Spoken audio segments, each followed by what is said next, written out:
Assalamualaikum warahmatullahi wabarakatuh.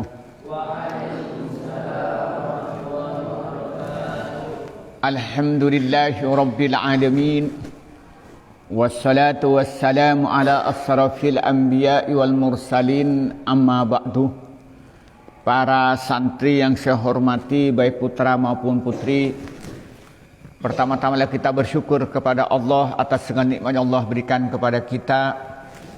Kedua kalinya rahmat dan salam semoga dicurahkan pada Nabi Muhammad sallallahu alaihi wasallam. Para santri yang saya hormati, pada pertemuan kali ini kita akan mengkaji kitab Adabul Alim wal Muta'allim yang dikarang oleh Hadratus Syekh Kiai Hasyim Muhammad Kiai Hasyim Asy'ari. Pada pertemuan kali ini kita akan membahas tentang Adabul Muta'allim fi durusihi, dengan pembahasan yang kelima, tata cara menghadiri majlis syekh ketika sedang belajar. Wa thaminu, adapun yang kedelapan, idza hadara, apabila hadir siapa muta'allim, siapa santri majlis syekh pada tempat mengajarnya kiai, yusallimu, mengucapkan salam siapa muta'allim, alal hadirina, atas orang-orang yang hadir,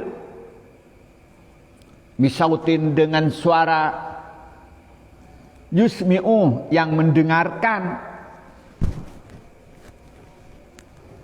siapa muta'alim, jami'ahum, pada semua hadirin, isma'an, dengan pendengaran, muhaqqaqan, yang dinyatakan, wa yahussuh, dan menentukan siapa muta'alim di dalam mengucapkan salam, asyaikhah, pada guru, bizadati tahiyatin, kalawan tambahan penghormatan, wa ikraman, dan memuliakan, wa kadzalika, dan juga demikian mengucapkan salam, yusallim, mengucapkan salam siapa muta'allim, idan sarafah, ketika dia pulang siapa muta'allim dari majlis, wa idza sallama, apabila mengucapkan salam siapa muta'allim, fala yatakhatta, maka jangan menginjak-injak riqabal hadirinya, kepada punggung orang-orang yang hadir, ila qurbi syaihi, untuk mendekati guru, bal, bahkan dia jadi duduk siapa muta'allim, haitsu intaha, sekiranya berakhir, bihi, dengan muta'allim, apa al majlisuh, adalah majlis tempat belajar, illa, kecuali ayusarihah, menyuruh secara jelas, lahu, kepada muta'allim, asaihu, siapa guru, wal hadirun, dan orang-orang yang hadir, menyuruh bitaqaddumi, dengan maju ke depan, wa takhatta, dan apun nginjak-nginjak, au ya'lamu, atau tahu, min halihim, dari keadaan hadirin, isarodalika, pada mendahulukan asaiha bijadati tahiyatin wa ikramin, Wa kadzalika yusallimu idan sarafa. Apabila seorang muta'allim, seorang santri datang pada majelis tempat ngajarnya kiai, ya kayak sekarang ini, dan ini tempat ngaji, apa yang dilakukan? Dia mengucapkan salam kepada yang hadir, mengucapkan salam. Dengan bagaimana? Dengan suara yang keras, yang suara itu dengar oleh semua yang hadir di tempat majelis itu. Dan kemudian salam itu lebih ditambah, lebih disempurnakan untuk seorang guru dengan kata-kata yang penghormatan secara khusus dan pemuliaan secara khusus. Artinya apa? Ketika sampean masuk ke tempat majlis itu, pengajian belum dimulai, datangnya lebih awal, maka mengucapkan salam. Tapi kalau sudah pengajian datang kayak ini dimulai datang, Assalamualaikum namanya, ya rosak kabeh. Enggak. Jadi kalau ternyata itu masih tenang, masih belum dimulai, sampai datang maka mengucapkan salam, Assalamualaikum. Nanti dijawab Waalaikumsalam. Tahu saya suka songku. Assalamualaikum. Wah, rosak. Ya, Assalamualaikum gitu aja. Ngerti temannya mendengar. Tapi kalau belum pelajaran dimulai. Kalau dimulai ya duduk saja. Enggak usah mengucapkan salam. Kenapa? Kalau mengucapkan salam butuh. Ya, kan ribut pesan. Maka tidak usah mengucapkan salam. Nah, tapi untuk umpamanya kepada gurunya ditambahkan Assalamualaikum warahmatullahi wabarakatuh. Atau kalau umpamanya ucapkan biasanya yang terhormat, para hadirin hadirat yang saya hormati, wa husnubil dzikri Asy-Syaikh Al-Alama Al-Muqarram wal Muhtaram Sahibul Fadilah, misalnya Kiai Sulahat Syarif. Nah, itu berarti apa? Untuk seorang guru ada tambahan penghormatan secara khusus. Al-Muqarram wal Muhtaram Sahibul Fadilah Kiai Malik bin Anas. Nah, ya, apa-apa. Tapi kalau nanti ketika sudah jadi guru, ya. Kemudian wa idza sallama fala yatahatta riqabal hadirin ila qurbi sayhi bal yajlisu haitsu intaha bihil majlis. Nah, setelah mengucapkan salam, dia itu apa yang dia lakukan? Maka dia itu berjalan, jangan sampai ngeloncat punggungnya orang. Nah, pamannya ini kan majlis banyak ya. Nenong ibu di pacak loncak, itu namanya tahatta ala riqabil hadirin. Boleh kayak itu enggak? Diam di belakang terus ada, loncat sini orang. Itu namanya ya tahatta riqabal hadirin. Tandeng matur apa? Acak loncak baun orang. Ya, itu tidak boleh. Bagaimana caranya? Ya duduk di mana dia itu tempat duduk yang kosong yang terakhir. Maka karena itu kalau ngaji itu datang yang pertama hendaknya diam di depan. Sehingga berurut. Nah, nanti yang datang kemudian diam di belakangnya. Tapi kadang-kadang datang tidak ada nang budi. Nah, ya ada kosong, itu yang bermasalah. Yang benar itu begitu datang yang pertama diam di depan terus urut. Maka datang yang terakhir itu atau yang pertengahan, ya duduk di mana terakhir tempat kosong.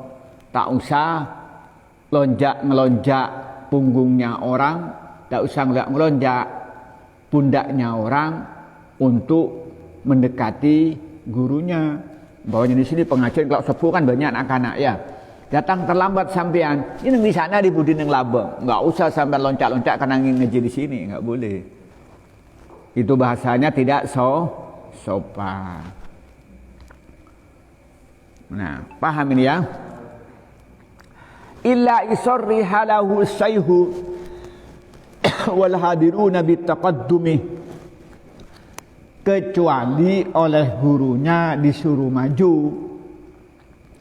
dan juga oleh para hadirin yang datang lebih awal menyuruh dia supaya maju ke depan mendekati gurunya. Nggak apa-apa kalau disuruh.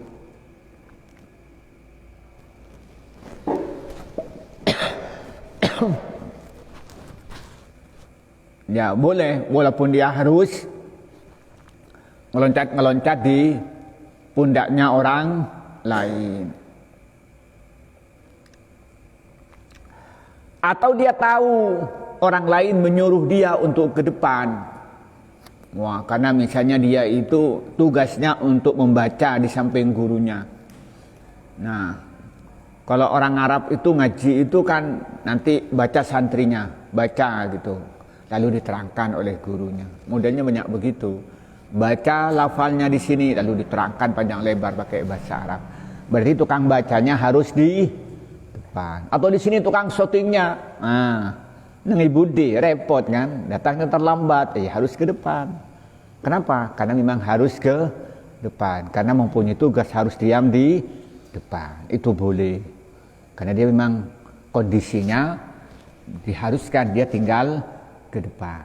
Jadi kalau dia itu datang terlambat, ya duduklah di mana dia itu tempat kosong, nggak usah ngelonjak di pundak orang, di bahu orang untuk maju ke depan mendekati gurunya, kecuali disuruh oleh gurunya, disuruh oleh yang hadir, karena ada kepentingan yang harus dia ke depan.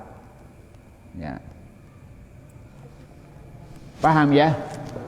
Wala yukimu, dan tidak boleh menyuruh berdiri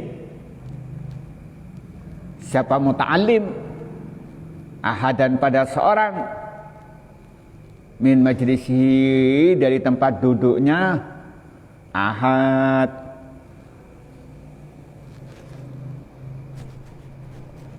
au yuzahima, atau berdesak-desakan keduanya, qasidan dengan keadaan sengaja. Nah, juga apa? Tidak boleh menyuruh wala yuqimu ahadan min majlihi au yuzahima qasidan. Nah, kita tidak boleh nyuruh orang lain suruh berdiri, jaga diganti tempat duduknya, enggak boleh. Nyuruh orang lain berdiri untuk mengganti tempat duduknya. Ada enggak kayak itu? Ada. Itu tidak boleh nyuruh orang lain suruh berdiri kayak sok kuasa saja. Setelah itu diganti tempat duduknya, itu nggak boleh. Atau sengaja berdesak-desakan, ojo masalah gitu. Datang terlambat, ojo kang jerukang gitu ya. Nah, itu nggak boleh, membuat orang tidak nyaman ngajinya. Ada nggak kayak itu? Datang terlambat, sengaja tempat yang sempit-sempit duduk, bikin orang tidak enak, bikin orang ngajinya tidak tentram, bikin orang ngajinya tidak konsentrasi. Itu tidak boleh. Fa in asarahu, apabila mendahulukan siapa? Hu kepada muta'allim, al-ghairu, siapa yang lain, di majlisihi, di tempat duduknya yang lain, lam yakbalhu, maka hendaknya tidak menerima siapa muta'allimhu kepada permintaan dia disuruh mendahului, illa kecuali ayyakuna ada fi dzalika, di dalam dia itu diistimewakan, maslahatun, apa kebaikan, ya'rifuha, yang tahu ha kepada maslahah, al-qaumu, siapa kaum, wa yantafi'una, dan mengambil manfaat siapa kaum, biha, dengan maslahah. Nyatanya min bahsihi, dari pembahasannya muta'allim,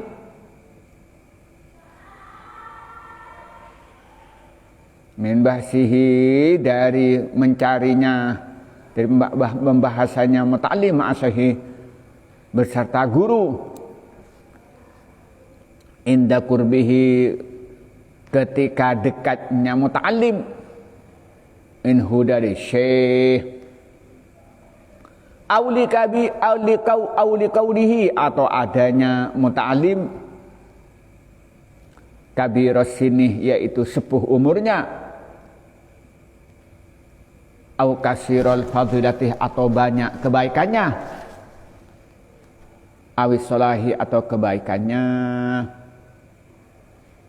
Jadi katanya apa katanya? Fa'in asarahul ghairu majlisi lam yakbalhu illa ayyakuna fi dzalika maslahatun ya'rifuhal qaumu wa yantafi'una biha min bahsi ma'asyi inda qurbihi minhu aw liqaunihi kabiras sinni aw kasirul fadilati awis solahi.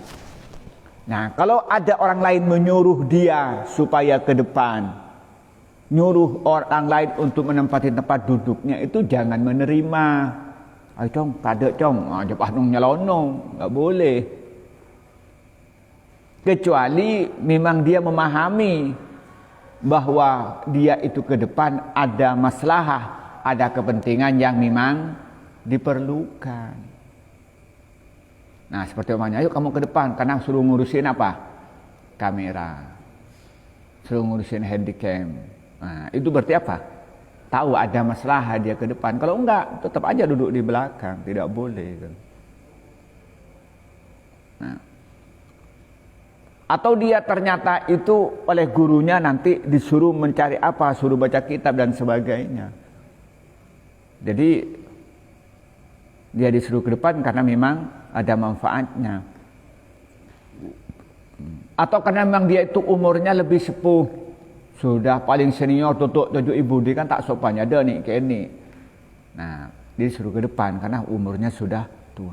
Atau dia itu termasuk murid yang paling alim di tempat itu. Umpamanya seorang kiai mempunyai ustadz yang alim ikut ngaji, lalu disuruh ke depan, nggak apa-apa. Dia tidak duduk di belakang, tapi disuruh duduk ke depan karena orangnya dia itu mempunyai keistimewaan. Dia sudah alim, sudah senior, walaupun posisi sebagai santri, maka dibandingkan santri-santri yang lain dia paling senior, paling alim, paling dewasa, maka boleh dia disuruh ke depan. Wala yajlisu, dan tidak boleh duduk siapa muta'allim wasatal halaqati, di tengah-tengah halaqah pengajian. Wala qidama ahadin, dan tidak boleh di depan seseorang illa inda dururati, kecuali di waktu darurat. Wala baina sahibaini, dan tidak boleh duduk di antara dua teman illa biridahuma, kecuali dengan kerelaan antara dua teman. Wala fauqaman, dan tidak boleh di atas orang. Huwa, adapun orang aula, lebih baik minhu, daripada muta'allim.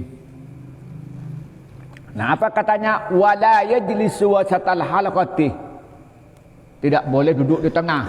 Coba umpamanya duduk nih motor rombro duduk tengah. Enggak boleh kayak itu. Namanya wasatal halaqah. Ada murid pengajian kan muridnya leng-leng ya. Nah, kayak sampai ngaji Quran tuh namanya halaqah. Pada nang tengah gut margut. Ingat tompeng. Itu enggak boleh. Ada enggak kayak itu? Nah, itu enggak boleh. Jadi dia tidak boleh duduk di tengah-tengah halaqah. Orang duduknya itu semuanya di pinggir, dia duduk tengah sendirian. Wow. Enggak boleh, enggak sopan itu.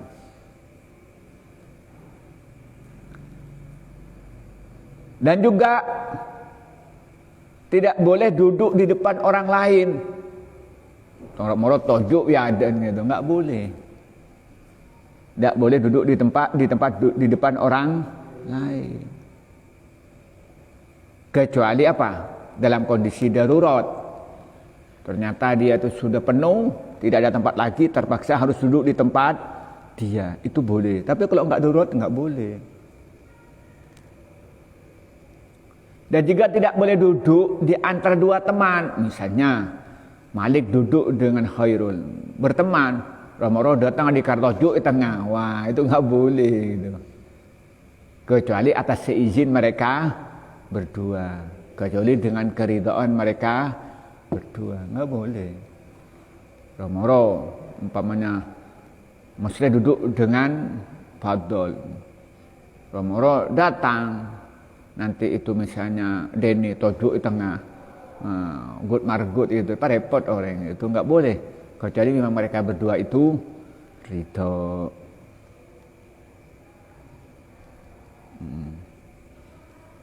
Atau jangan duduk di atas orang yang lebih utama, di bawahnya Ustadz, di dunia duduk di atas Good Margut. Nggak boleh. Ada nggak kayak itu? Nggak boleh. Kita tidak boleh duduk di atas orang yang lebih alim, yang lebih senior, lebih dewasa. Nggak boleh. Bahasa kita apa? Tidak sopan. Wa yajtami'u, dan kumpul ar-rufaqa'u, siapa beberapa teman, fi darsin, dalam pelajaran, wahidin, yang satu, au durusin, atau beberapa pelajaran, fi jihatin, di tempat, wahidatin, yang satu, liyakuna, supaya ada kalamu syaihi, siapa perkataannya guru, penjelasannya guru, ilaihim, pada mereka, jami'an, semuanya, indah syarih, ketika menerangkan. Wa yajtami'ur rufaqa'u fi darsin wahidin aw durusin fi jihatin wahidatin liyakuna kalamu syaihi ilaihim jami'an indah syarhi. Nah, kalau duduk tuh ngelumpuk. Jangan kayak ini kan repot. Ini gitu. Jadi ngelumpuk kalau duduk itu. Jadi katanya harus dia ngelumpuk. Ketika dia belajar, baik itu satu pelajaran atau beberapa pelajaran. Supaya apa? Supaya pembicaraan syekh itu terfokus, terarah kepada semua yang ada. Cuma satunya di sini, satunya di sini, satunya di sini. Kan repot. Saper sih baliknya gitu kan. Atau di sini tak celing. Tapi kalau kumpul satu ini kan terfokus. Oh, berarti ini santrinya. Jadi enak. Maka kalau dia duduknya harus ngumpul. Tidak boleh pisah. Kenapa? Supaya penjelasannya guru itu fokus kepada semua yang hadir. Tidak terpecah-pecah. Maka hasilnya itu lebih maksimal. Hasilnya lebih banyak. Jelas ya? Jadi kesimpulannya, etika yang ke-8, seorang muta'alim yang hadir pada majelis, pada tempat pengajian seorang syekh, harus mengucapkan salam, yang salam bisa didengar semua hadirin, tapi dengan catatan sebelum pengajian dimulai. Ketika dia masuk, dia duduk di tempat yang kosong di mana dia berakhir, tidak boleh dia itu melangkahi pundak orang lain untuk mendekati gurunya. Kecuali memang disuruh oleh gurunya atau oleh semua orang yang hadir. Nah, karena dia mempunyai keistimewaan yang tidak dimiliki yang lain. Dan juga dia tidak boleh nyuruh orang lain berdiri tapi tempat duduknya untuk diambil. Nggak boleh. Dan tidak boleh duduk yang bikin orang itu sempit, yang bikin desakan. Kalau ada orang lain menyuruh dirinya ke depan, jangan langsung mau, kecuali dia memang sadar bahwa dirinya itu menguntungkan ketika ke depan kepada semua hadirin. Misalnya karena dia disuruh baca kitab atau kan dia senior. Dan juga kalau duduk pengajian jangan tiba-tiba duduk di tengah. Kalau di halaqah jangan duduk di tengah. Dan juga dia itu tidak boleh duduk di antara dua teman, karena dia akan mengganggu. kecuali memang kedua-duanya ridha ditempatin di tengah itu. Nah, kalau ngaji berusaha berkumpul di dalam posisi yang sama supaya mempermudah gurunya itu mengajarnya. Jangan duduknya terpencar-pencar. Inilah kita sampaikan pada malam ini, semoga bermanfaat. Wallahul muwaffiq ila aqwamit thoriq. Wassalamualaikum warahmatullahi wabarakatuh.